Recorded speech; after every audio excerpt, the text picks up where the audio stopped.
नमस्कार दोस्तों, अनुष्ठान क्लास में आप सभी का बहुत बहुत स्वागत है।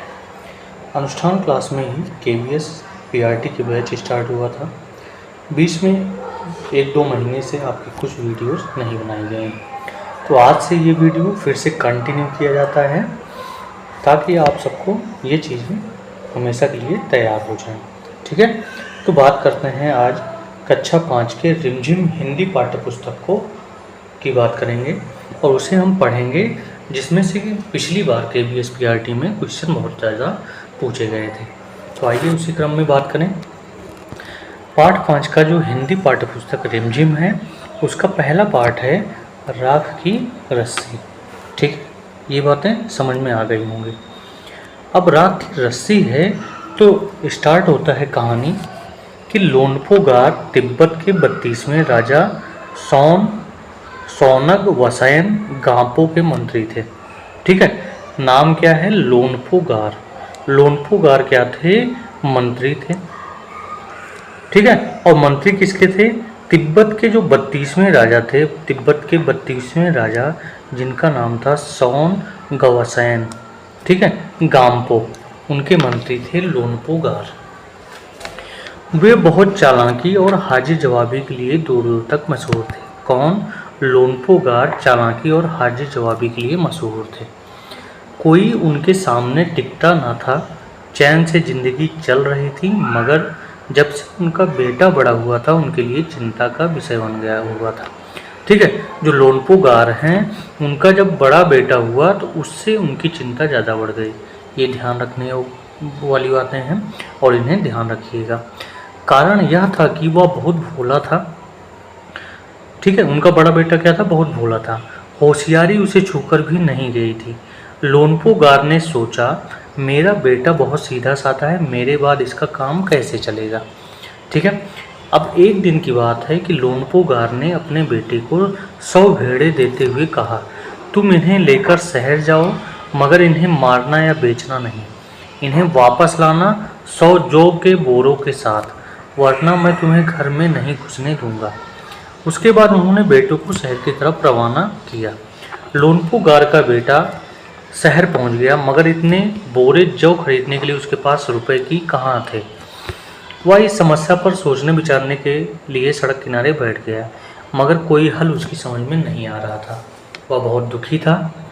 तभी एक लड़की उसके सामने आ खड़ी हुई। क्या बात है, तुम इतने दुखी क्यों हो? लोनपो गार के बेटे ने अपना हाल कह सुनाया। इसमें इतना दुखी होने की कोई बात नहीं, मैं इसका हल निकाल देती हूँ। इतना कहकर लड़की ने भेड़ों के बाल उतारे और उन्हें बाजार में बेच दिया। जो रुपए मिले उनसे जौ के 100 बोरे खरीदकर उसे घर वापस भेज दिया। अब लोनपो गार के बेटे को लगा कि उसके पिता बहुत खुश होंगे, मगर उसकी आप बीती पर उन्होंने ध्यान नहीं दिया। वे उठकर कमरे से बाहर चले गए। दूसरे दिन उन्होंने अपने बेटे को बुलाकर कहा, पिछली बार भेड़ों के बाल उतारकर बेचना मुझे जरा भी पसंद नहीं आया। अब तुम दोबारा उन्हीं भेड़ों को ले जाओ और उनके साथ जौ के 100 बोरे लेकर ही लौटना। एक बार फिर निराशा, लोनपो गार का बेटा शहर में उसी जगह जा बैठा। न जाने क्यों उसे यकीन था कि वह लड़की उसकी मदद के लिए जरूर आएगी, और हुआ भी कुछ ऐसा ही। वह लड़की आई। उसने अपनी मुश्किल कह सुनाई। अब तो बिना जौ के 100 बोरों के मेरे पिता मुझे घर नहीं घुसने देंगे। लड़की सोचकर बोली, एक तरीका है। उसने भेड़ों के सींग काट लिए और उन्हें बेचकर 100 रुपये मिले, जिनसे 100 बोरे जौ खरीदे। ठीक है, खरीद क्या रहा है? जौ खरीद रहा है। बोरे लोनपो गार के बेटे को सौंपकर लड़की ने उसे घर भेज दिया। भेड़े और जौ के बोरे पिता के हवाले करते हुए लोनपो गार का बेटा खुश था। उसने विजयी भाव से सारी कहानी कह सुनाई। सुनकर लोनपो गार बोले, उस लड़की से कहो कि हमें 9 हाथ लंबी राख की रस्सी बना कर दे। उनके बेटे ने लड़की के पास जाकर पिता का संदेश दोहराया। लड़की ने एक शर्त रखी, मैं रस्सी बना तो दूंगी, मगर तुम्हारे पिता को वह गले में पहननी होगी। लोनपो गार ने सोचा, ऐसी रस्सी बनाना ही असंभव है, इसलिए लड़की की शर्त मंजूर कर ली। अगले दिन लड़की ने 9 हाथ लंबी रस्सी ली, उसे पत्थर के सिल पर रखा और जला दिया।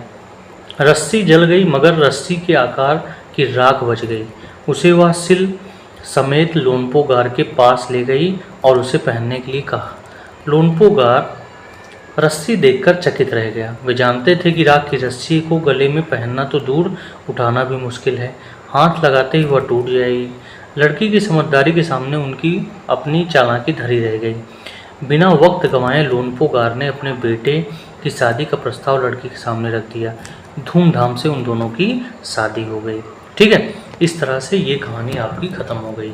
तो आपकी कहानी आपने देखा कि लोनपो गार इसमें था और उसका बेटा था और वह 32वें राजा का मंत्री था।